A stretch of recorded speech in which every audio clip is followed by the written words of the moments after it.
In this video, I'm going to be breaking down 5 defensive players that are going to break out in 2022. In the first video, I did 5 offensive players which I think are going to break out. Once again, there are 3 AFC players and 2 NFC players. Let's get right into this video. For my first breakout player, I have rookie linebacker Nick Bolton from the Chiefs. He was a part of the All-NFL rookie team in 2021. Nick Bolton was easily the linebacker 2 or 3 next to Micah Parsons and Jeremiah Owusu-Koramoah, who's also on this list. Nick Bolton is just a linebacker that plays in all facets of the game. He's a hard hitter, he can stop the run, and he can play in coverage. Bolton was very good in his rookie year compared to how rookie linebackers usually are. It's very easy for rookie linebackers such as Nick Bolton to struggle a lot, especially in learning new defensive schemes, especially in coverage as well.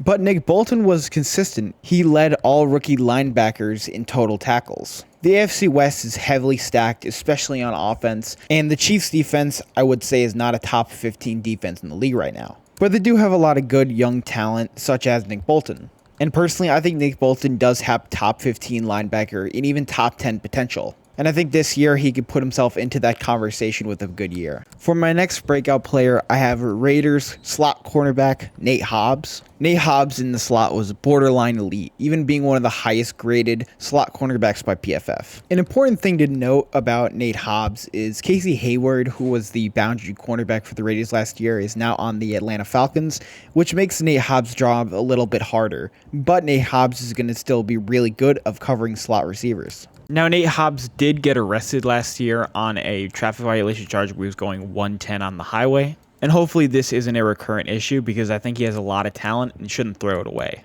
But to get back on topic, Nate Hobbs could easily become a top 5 slot cornerback if he's not already one in some people's eyes. He's a sure tackler, he's very good in coverage, and he has the ability to cover a lot of slot receivers. Nate Hobbs is going to end up being very important for the Raiders this season because they're trying to make a playoff spot in a very strong AFC West. And with teams like the Chiefs and the Chargers being such a good pass offense, Nate Hobbs is going to have to guard guys like Keelan Allen and Juju Smith-Schuster. Now, I think he's going to be up for the challenge and put himself into the top 5 slot cornerback area.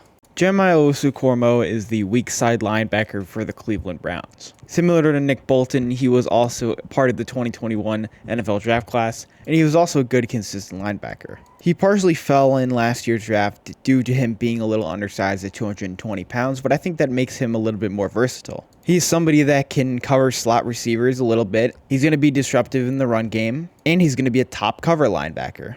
One of the bright spots of JOK last year was his intuition, and especially being patient whether it was a play-action pass, a run, or he had to drop back in coverage. He's also on the much faster end of linebackers, of course being only 220 pounds, but that just makes his get-off even better. Last year, he was 3rd in rookies for solo tackles at 57, only trailing Nick Bolton and Micah Parsons, and he had a 76.5 PFF grade. The big key was that he also had 2 forced fumbles, which means he is a disruptor. And forced fumbles and sacks are very good for especially young, weak side linebackers. And it also proves that they could be disruptive in most parts of the game, in the run and in the pass.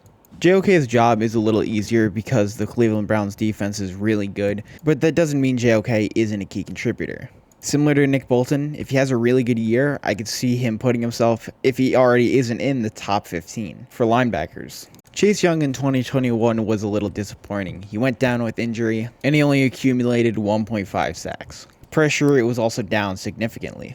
But I believe that Chase Young is going to bounce back and have a 10-sack season. He was a generational prospect coming out of Ohio State. At the number 2 overall pick in the NFL draft, he was the Defensive Rookie of the Year in 2020. Accumulating 7.5 sacks and having an excellent pressure rate, leading him to be a Pro Bowler.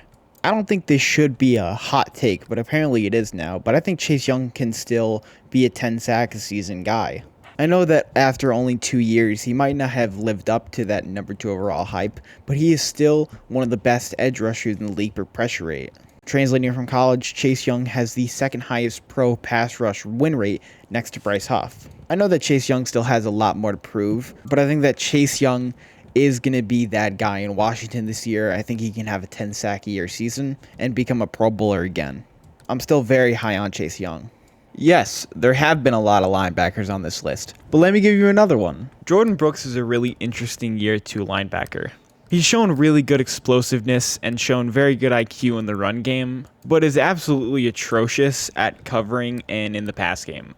He constantly takes really bad angles on passes, similar to Jamal Adams, but also Jordan Brooks has shown elite ability to stop the run, tackle, and be explosive, especially on plays like this where you think it could be an easy run. Jordan Brooks just manages to get into the backfield. Speaking of tackling, Jordan Brooks last year was tied for first in solo tackles, in only his second year in the NFL. Now, a key factor has always been Bobby Wagner in Jordan Brooks' development, but he was released by the Seahawks and is now a Los Angeles Ram, so Jordan Brooks is now going to be the middle linebacker of that team. And Jordan Brooks is almost in the exact mold as Bobby Wagner, somebody that is extremely elite versus the run, but lacks a little bit in coverage ability, but Jordan Brooks has that athleticism to make up for it.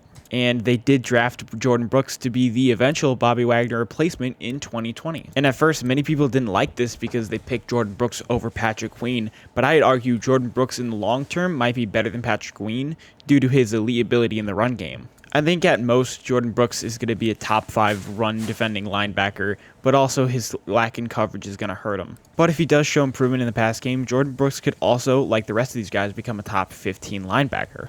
And that's going to do it for this video. Make sure you like, comment, subscribe, and thank you for watching.